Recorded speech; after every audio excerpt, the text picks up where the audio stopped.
Athlete Health and Performance podcast.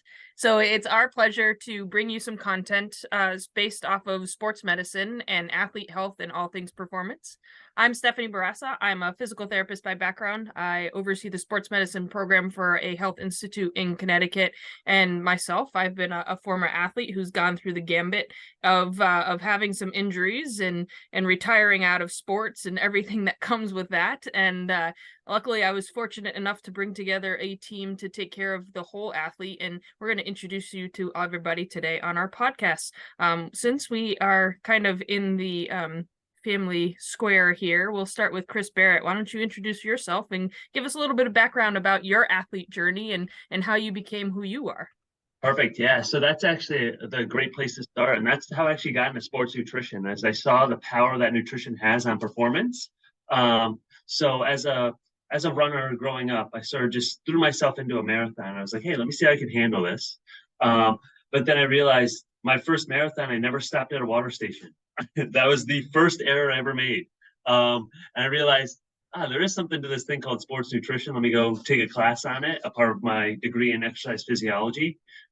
Did that, loved it, fell in love right away, because you have 3 opportunities every day to do it. But what I realized is my career, I guess you could say, as a runner just took off. I mean, I'm in the top 1 percentile in Boston Marathon, the New York City Marathon in 2011. I ran Boston and I ran a 2:48. That's 2 hours and 48 minutes marathon. And then 2015, I ran New York City. And with that one, I ran 2:51. So again, I broke in 3 hours, 3 different times. I ran 4 marathons. So in that sort of career, but however, my career was also shortened by an injury. And now my passion is to really help those individuals who are injured in sport, nutritionally, to help to make sure that they don't need another injury or another surgery, as well as to help them perform their best as they can too. But my educational background personally is started in exercise science, was a strength conditioning coach. Then I went into the nutritional side, earned my registered dietitian certificate. Then after that, before that, did my internship at Yale New Haven Hospital, earned my RD, then earned my CSSD last year.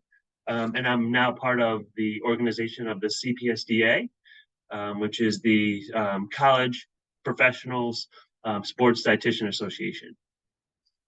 Awesome. I can't wait to hear more content from you, because I know sports nutrition is a buzzword right now, from everything from supplements to, what you're fueling with to really kind of get that edge. And I think we're going to have some fun talking to you. Let's go with Dr. Lucio. Pete, you're up. Hey, everybody.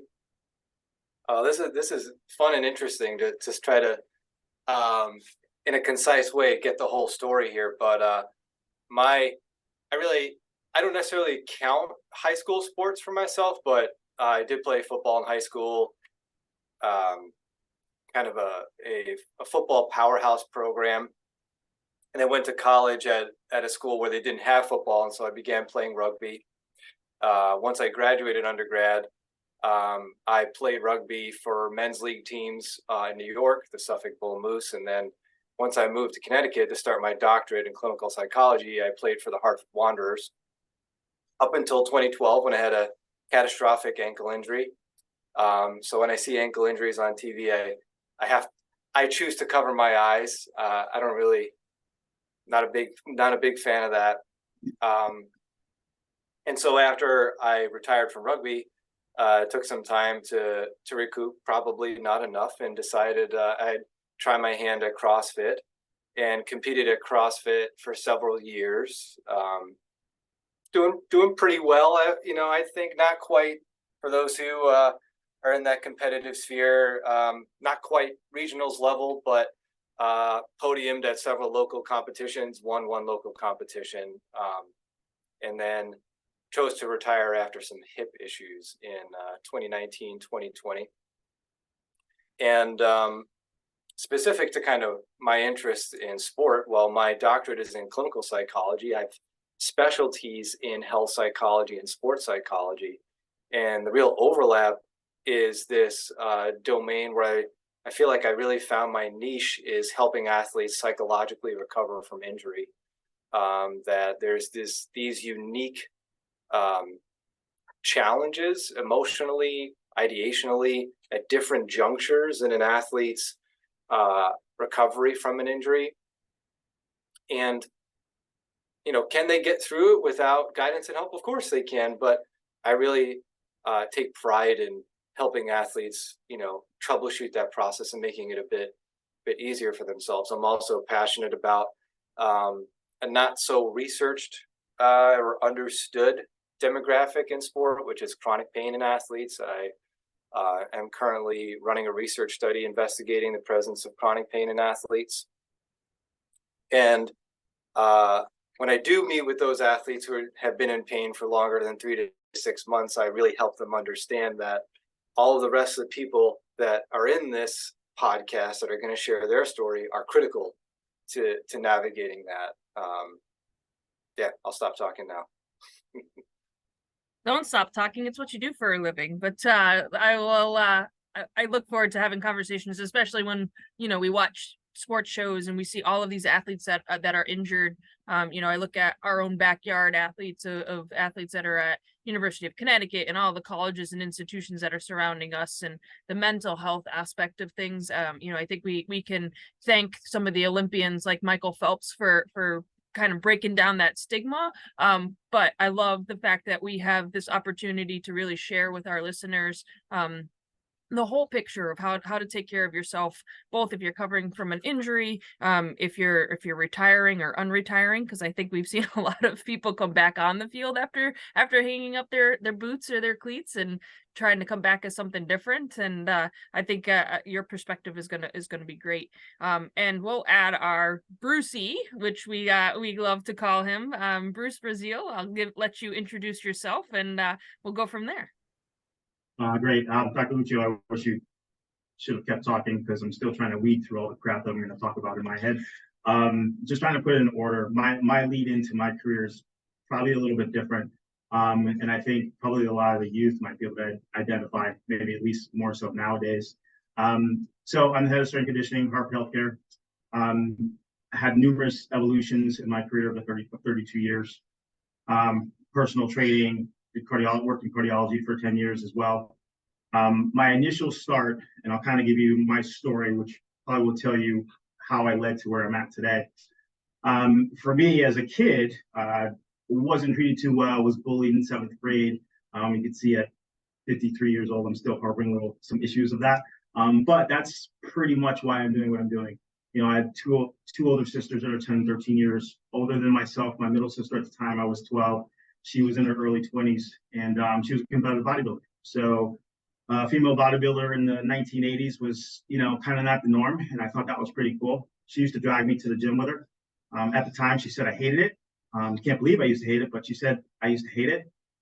But for me, being in that environment, being around her training team and seeing her and her training partner work out, and just seeing all the guys with the muscles, that helped me as far as build my confidence as being the guy that was shoved in lockers in 7th grade.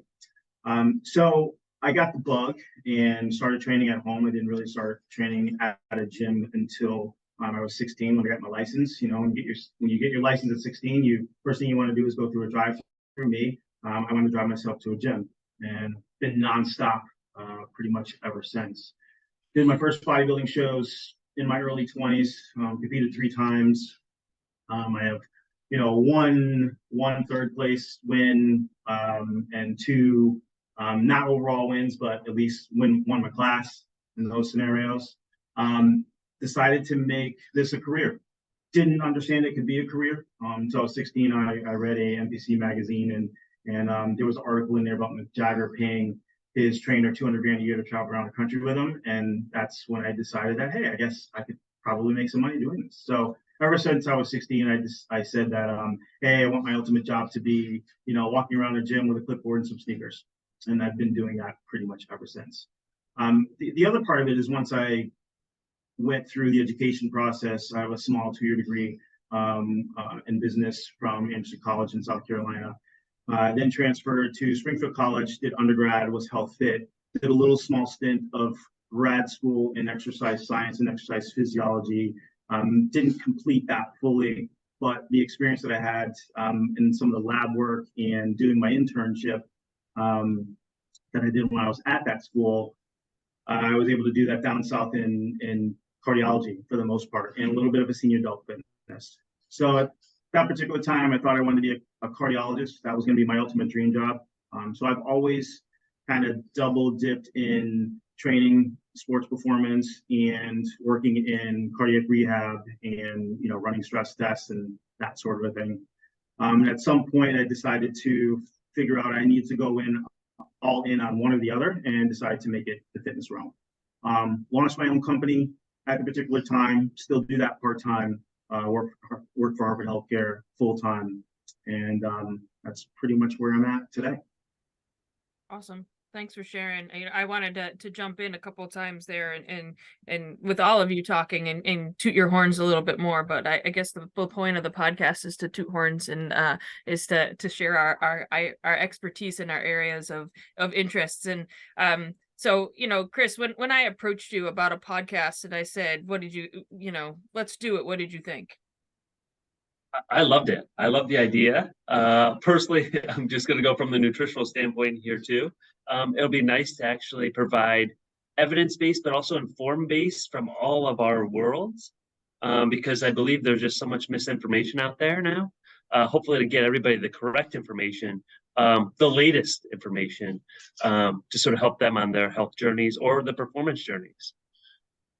How about you, Pete? I would echo all of what Chris said. Did we miss you, Steph? Did you share your story? Oh, I didn't share my story. I probably should do that, shouldn't I? Well, I I was can gonna answer your question. Our fearless leader, we need you to do your story. Yeah. Sure. So, I was a soccer player growing up. My senior year of high school, I actually was a goalkeeper, and my team needed me to come out of the net, so they put me on the field, and that was my first major injury. I fractured my ankle to the point where I walked it off, I taped it, I played the rest of the game, and then I went to get out of bed to go to school the next day and fell flat on my face and had to have emergency surgery because my bone was blue, which is, I don't advise if you can't walk on it. I mean, those are the Ottawa ankle rules, but at 17 years old, you don't know the Ottawa ankle rules. I didn't know that until fast forwarded to PT school. I actually was in the Olympic development program and made my comeback, and that summer was in my last tryout phase for the U.S. Olympic team, and was training against guys, because that's what we did, was to train against the male counterparts to make ourselves better. And I went one way and my knee went the other, and there went my ACL, MCL, and medial meniscus. And I spent my whole freshman year of college more time in the athletic training room and with PTs, and so I switched my majors. I thought I was going to teach history and teach high school and coach high school, and so changed careers and shifted. And, I think I look back at my career and I could have been better, right? I could have been, I could have recovered a little bit differently had I had the right resources. And that's why we pulled this team together in the first place, was, I battled a little bit of anorexia when I had that injury, because I started cutting the calories and said, I'm not working out as much, so I don't need to eat as well. And I think that definitely hindered my healing process for sure. And then, the mental aspect of that, going into a little bit of depression. And, I have anxiety. I have a history of ADHD, and that's a part of me. And I didn't know how to harness those tools as a collegiate athlete. And even post-professionally, I didn't know how to harness those tools. And, Chris and Pete have been kind of essential in the back room of me popping in every once in a while and going, hey, this is what I got going on in my brain. And they're able to kind of help me back on course. And I had a strength and conditioning coach in college that was awesome, except didn't really understand the injury that I was going through. And even though I was squatting and hang cleaning and snatching a lot of weight, I just still felt like I wasn't optimizing my athletic ability and my injury. And unfortunately, that injury continued. I kept re-tearing my meniscus, and I had to have a subsequent ACL reconstruction of the same knee again. And I finished my career, but decided that I had to hang up the cleats. You know, I played 1 year post-professionally with a women's soccer league that's based out of Western Massachusetts. And I just figured out that my body couldn't do it anymore. And I had this PT degree, and I knew that I wanted to take care of athletes and help them and give them the resources that I didn't get, and advocate for them. I think that's one of the biggest things is people jump right to surgery because they have this trust, and I love our surgeons, and we have a fantastic relationship with them, but there is so much more that goes into preparing for surgery and optimizing that recovery that I think that people are missing. And honestly, the performance prevention aspect of things, I think, you know, we look at this past year in women's sports alone, how many of the female soccer players missed the World Cup series this past summer because of injuries that were catastrophic that are preventable. And so I think that that's something that I want this group to kind of to really relay. Chris, I mean, you hit home with there's so many things out there. There are Instagram influencers, there's social media influencers, there's people on YouTube. And I think that the reality is some of those people have 24/7 to work out, to eat right. They have sponsorships that are giving them the food and the equipment to work out because they're YouTubers. That's how they're making their money. And I think that people are being misled by what it really takes. And I could see a lot of the young athletes having those influencers really kind of beat them down and say, why don't I look like, you know, my model soccer player, my model football or baseball player? Why aren't I going pro? Why am I not getting recruited by a D1 program? And you know, to play college sports, no matter what level it is, you're in a minority when you get there. So really honing in on that high school, that experience, that whole body of building that whole athlete. You know, I think that that's why we're here is to really kind of help, no matter what age you are, whether you're junior high or you're a 60-year-old who decided that they want to run their first 5K or their half marathon. I think that's the tools that we're here for, and that's our why. So thanks for pivoting it back on me, because I think I talked longer than all of you did combined, but Crushed it.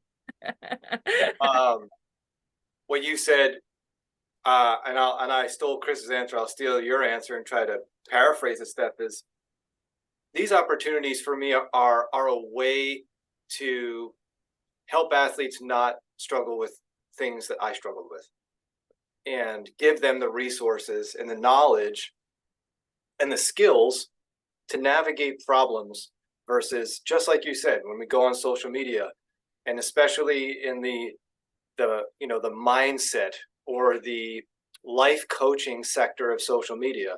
What is it? It's really just kind of an inspirational quote. And it's that. And you read that, and if you're dealing with anxiety or you're dealing with depression, whether it's adjusting to a new team or going to college, or because you're injured and it's not quite going the way you hope, you might really be scratching your head or kicking your own butt because you think, well, yeah, you know, I'm reading all this inspirational stuff. Why isn't it hitting home? Why can't I bring myself to do this? Why can't I talk to myself like this, and that? And it's really about working with a professional who understands these things, getting people connected to help. No, I appreciate you saying that for sure, because you're right, and we're finding more and more that resources, while they might seem like they're out there, might not be complete. And you know, every dream has a goal that begins with work, and you know, that's been my quote, and that's been my motto since I realized that soccer was something more to do than just pick daisies and eat orange slices at halftime. Now I'm really dating myself. But you know, I think that we gotta help people figure all of that out. And you know, I think, Chris, from your perspective, I think we see athletes come in every day with energy drinks, and we're like, you're 16 years old, you should have all the energy in the world. Like, why are you finding that extra caffeine? And you know, I think we gotta talk about it and cut it. And Yeah, and on that really quickly, it's the oxymoron of like energy drink with 5 calories or less. There is no energy, no calories in that beverage, right? People don't realize that, so they don't realize like it is 100% stimulants, which again, they're very powerful. I don't think many individuals know the risk and the the potency of those things too. So no, 100%. But I want to just pin off on one thing you said, Steph, too. I really admire everybody on this team because of all you guys do with your health, with all the stuff that you guys are doing outside of work, family wise, things like that. Those are the people that I actually admire now more. I used to get sucked into social media where like, oh, I want to be like that person. I got to do what they do. But I really admire the people on this call where Steph, Pete, Bruce has been through it.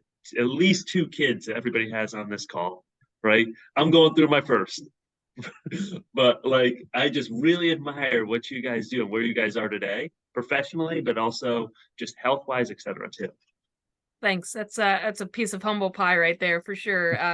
You're right. I think, and again, we have a snippet of time to devote to getting people information, and we're still all clinical. We're still all seeing people, and we have families that we go home to and try to instill some healthy habits into them. And I think my 5-year-old is a classic example. Like the other day, she told me her belly hurt because she ate too much, and it's like, you didn't eat much. And she's like, well, I ate all junk. And I'm like, you had apple slices and some, grilled cheese and some soup. Like, you didn't eat crud. That was good, healthy food. And you're 5. Like, let's not go down this road of some bad thinking. And actually, Brucey, I had a conversation with a parent the other day about, well, I don't want my 10-year-old to lift.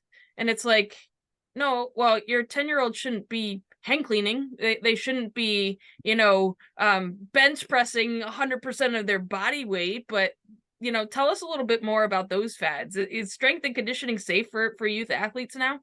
Yeah, well, I can tell you, I have 3 boys in 19, 22, and 24, and they were in the basement swinging kettlebells and doing handstand push-ups when they were like 8, 9, and 10. So and the kettlebells were maybe 10 pounds and 15 pounds.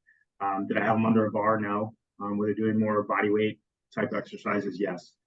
So for me, I'm privileged enough to be in a high school weight room, 10, 12 hours a week, and probably see over, 300 athletes a month. And it's definitely, I can see the influencers, that mindset comes into the weight room sometimes.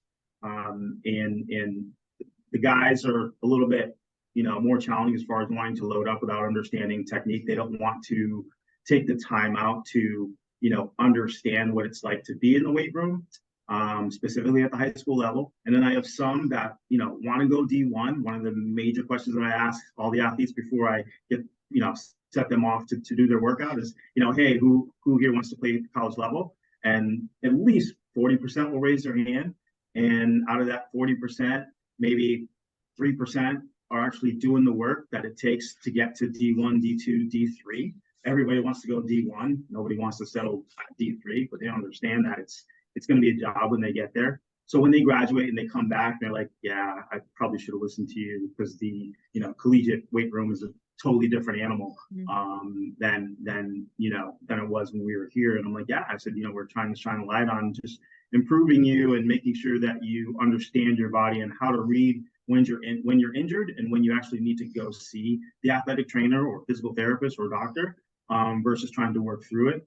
And yeah, they're in my world, it was more of the celebrities that everybody was paying attention to. Obviously now it's the 20-year-old influencers, or the guys that have been training people online and make 6 figures but have never trained somebody in person. It's just a different, I'm not mad at them, I get it, but it's just a different take when you have somebody in front of you and you have to cue them to do things the right way. That's my biggest frustration, is making sure people understand how to just take their time when it comes down to training, and that they should be in it for the long haul for the most part. And parents are challenging, yeah, for the most part too, just as you just kind of piggyback on your conversation. They don't know what they don't know, and they assume certain things. So, and I think that's part of the reason why I wanted to work with the youth so much, to kind of give them a little bit of a heads up, so that the 10-year-old is now 50 years old and understanding how to work out, versus just being an athlete and then coming out of that, getting into the real world, working in a corporate job for 60 hours a week, trying to do fitness, and them not having a clue.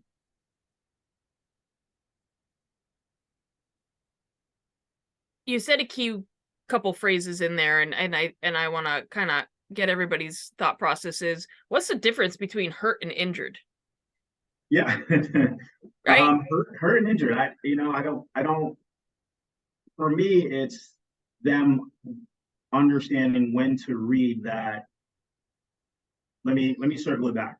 I'm in a unique position. For me, I feel like I have a lot of power, probably more so than all of my counterparts here. Because I have this really weird trust when I'm in the weight room. I'm in the dungeon. So I don't have a bunch of parents around me. I just have the kids themselves. So for me, if a person comes to me and they're like, oh, I feel this. And I'm like, well, did you see your athletic trainer? No. Their biggest fear is, for one, what is an athlete's worst scenario is being sat out by their athletic trainer, or having to go to the doctor, or not being able to be at 100%. And a lot of times it's those conversations of, okay, well, I'd rather you sacrifice, a week or a day versus it turning into 2 weeks, 2 months. And then I've seen 12-year-olds just lose their career because they've done too much. I've had a 16-year-old Olympic skier at one point in my career, and she was switching to, at the time, it was more of like the short skis, and it was more aerobic types. What is it? More, I forgot. I don't even think they do that anymore in the Olympics, but she was a downhill skier. She had all these Russian coaches. She was 96 pounds, probably can squat double her weight, triple her weight, and her knees were done. So for her, she was injured, but then she kept pushing through that, and her coaches kept pushing her through that, versus paying attention to those small little red flags of pain and addressing it right away. Like, as soon as you feel something, address it right away. That's my biggest thing. So can't really give you context as far as, the full gamut on, because I think it's a case by case, whether somebody's injured and then they can still push through certain things, or they're hurt. Case by case. Yeah, I mean, so it sounds like that skier had relative energy deficiency in sport, Chris, right? Like, she fits that Reds category, which we'll definitely tell these listeners about at some point in time. But I think I say to my kids too, and I find myself saying it: are you hurt, or did you get scared? Like, are you injured, or did you get scared? And I think that hurt there's a lot more Pete's world, I think, in hurt as well. How many times, Pete, do I say to you, hey, I think this kid's parents want him to play, right? I think that he's getting pushed by his parents or his sibling. So Pete, what's your take on hurt versus injured? Oh, yeah, a lot of different phrases come to mind. When I'm having conversations about how to psychologically navigate pain with an athlete, I am first leaning on the conversation they have had with either you or Bruce. And so, what is the information that you have gotten? So phrases like assess, don't guess. Have you met with somebody who understands the body, the musculoskeletal system, biomechanics, that has given you a good answer or understanding about what's going on? And then Bruce, and you talked about it, Steph, alluded to context, right? What is their training like, right? Who is calculating maximal recoverable volume? What are the adults doing? Or are the adults just saying you gotta do all this stuff? I think about age, right? For this athlete that Bruce mentioned, right? It's really not fair for us to think that it's up to them, or they're going to decide, hey, yeah, I'm really injured now, right? They need the intuition and wisdom of an adult or a team to say, listen, someone needs to hit the stop button here to protect, right? But this goes into a bigger issue going along with navigating injury and pain, where athletes feel pushed to keep going, is this kind of taking a step back about how does our culture make sense of what sport means for youth? We have a huge problem now where instead of sport serving a purpose to instill important character traits and growth and the capacity to sit with discomfort and continue to do what is consistent with your goals and to be a good teammate and to receive feedback and all this stuff. It's about going to a school that has a fancy name and playing Division One. Right?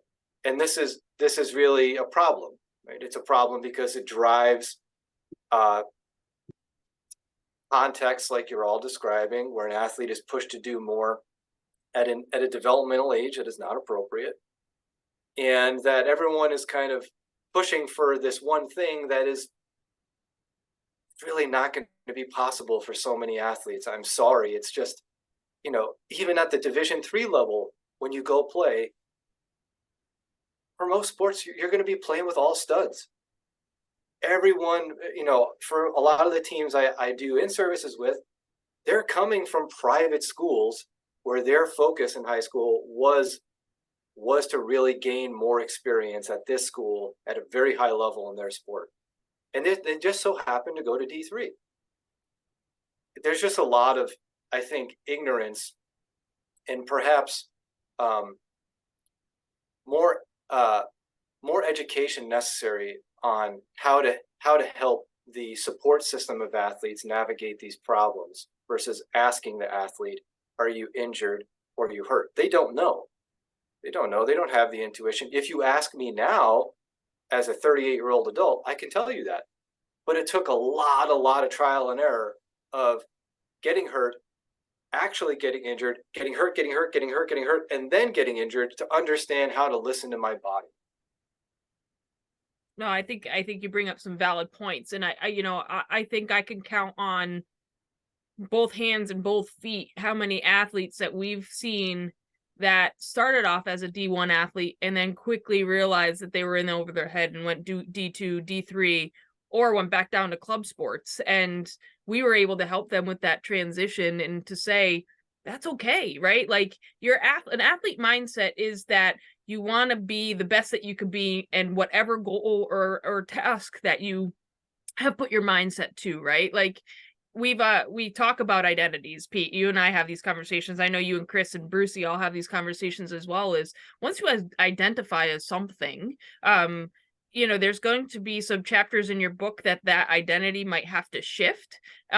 First of all, you need to be ready for that identity shift and recognize that might happen. But I look at my own path and go, at one point, I'm sure I was burnt out from soccer. I'm sure that it was my parents that were putting in more effort than I was at that time, to say, hey, Steph, you have goalkeeper training at 7 a.m. on Sunday. And you're going, I don't want to. And you got up and you did it because we grew up in the time frame where you didn't really say no to your parents, and you recognize that your parents were working their butts off to afford these kinds of things for you to set up your career to be better. And I think I look at like the mindset of some of our athletes right now, and a lot more of them have a better sense of burnout. Like they have a lot better of this insight of, I don't want to work 9 to 5 for 40 hours, 50 hours a week, right? Like we're even seeing this when we're hiring people right now where they want mentorship, they want time to themselves, they want to be able to disconnect and be able to be healthy and go and do things and see things. And I think we see a lot of challenges with coaches who are of the older age bracket now and don't understand that relationship with athletes. Bruce, you and I've have the conversation about when a team messes up and what's the punishment. Yeah, they make them run. So right. I don't know. For me, if I was a sport coach, again, what I say before, what's the worst you can do an athlete? Sit them. If I'm using fitness as a punishment, for one, it's going to be a detriment as they get older. Two, I'm inadvertently making you better. Right. They may not look at it that way, but I'm making you better. So what am I going to do if I was a sport coach? I would sit them. I wouldn't make them run. I'd sit them. Yeah. One thing I'm also passionate about is I guess what some people call psychologically informed coaching, and it's really educating coaches on this kind of relational coaching where success is not the coach and it's not the athlete. It is the interaction of both. It is can you meet the athlete where they're at to bring out both the relationship and their attributes through the relationship. And that requires trust and understanding. And that's a very different paradigm than I'm assuming we've all been coached in. Mm. Yeah, well, and then you bring the added layer. What if that coach is your parent, right? Like how many of you grew up with your mom or dad or older sibling or whatnot was your coach too, and I think that adds some complex layers for sure. For me, it's something that I'm privileged and unprivileged to see all the time, dealing with parents and seeing how it plays out on the athlete, because they're a totally different kid when they get me. I always get called away from the dungeon because it's away from everybody. They're totally different. And I can see them, and they're going to be more inclined to tell me when there's burnout. So maybe I'm, not your stereotypical strength coach where I'm go all in no matter what, go hard. I'm more empathetic, and as you say, Dr. Lucio, I have a tendency to want to meet them where they're at. Again, that's stemming from why I'm even doing this as it relates to kids. I pay attention to that. And there's other things that we can do. So maybe we shut it down for the day, or maybe we do something else that will kind of help them stay in the moment, but maybe redirect how they're feeling at that particular time. Chris, what are your thoughts? You have lots of things that tend to swirl in your head. I do. So I'm a curator. I love ideas and stuff like that.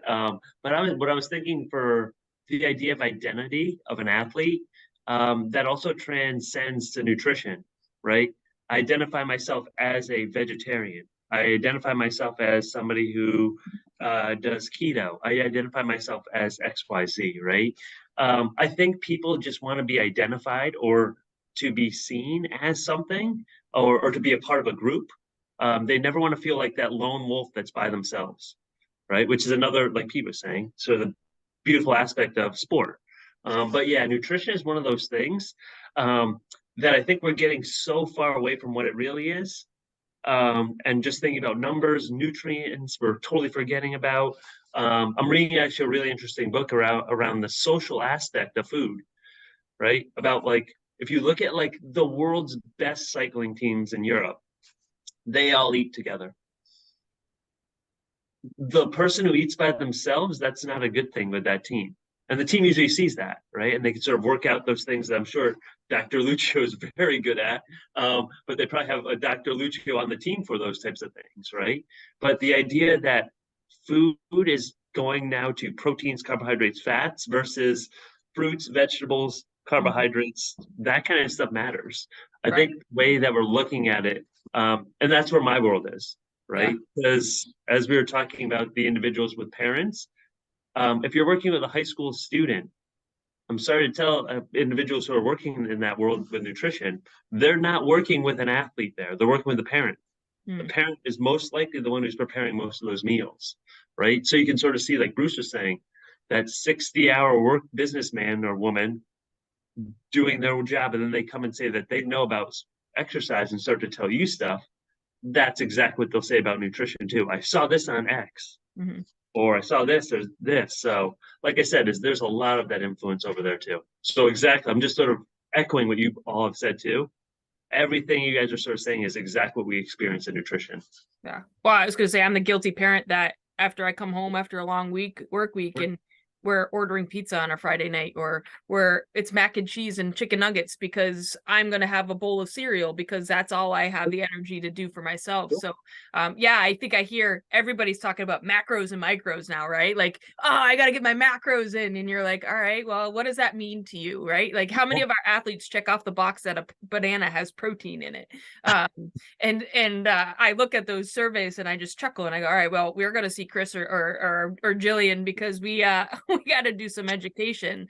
But also at the high school level, I think that's one of the things, and Bruce, you probably see this a lot, is how many of them skip lunch because of the social aspect, that this is the first time they've gotten to meet with their friends. Yep.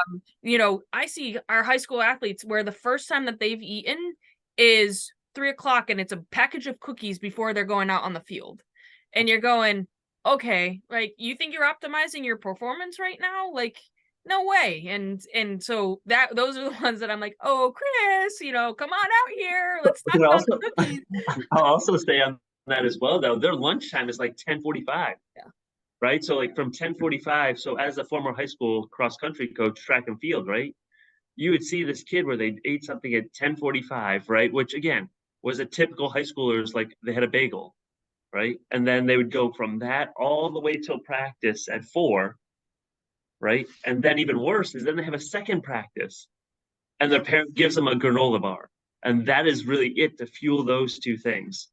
So, like I said, is it just the misplanning, the focus of where they need to be, etc.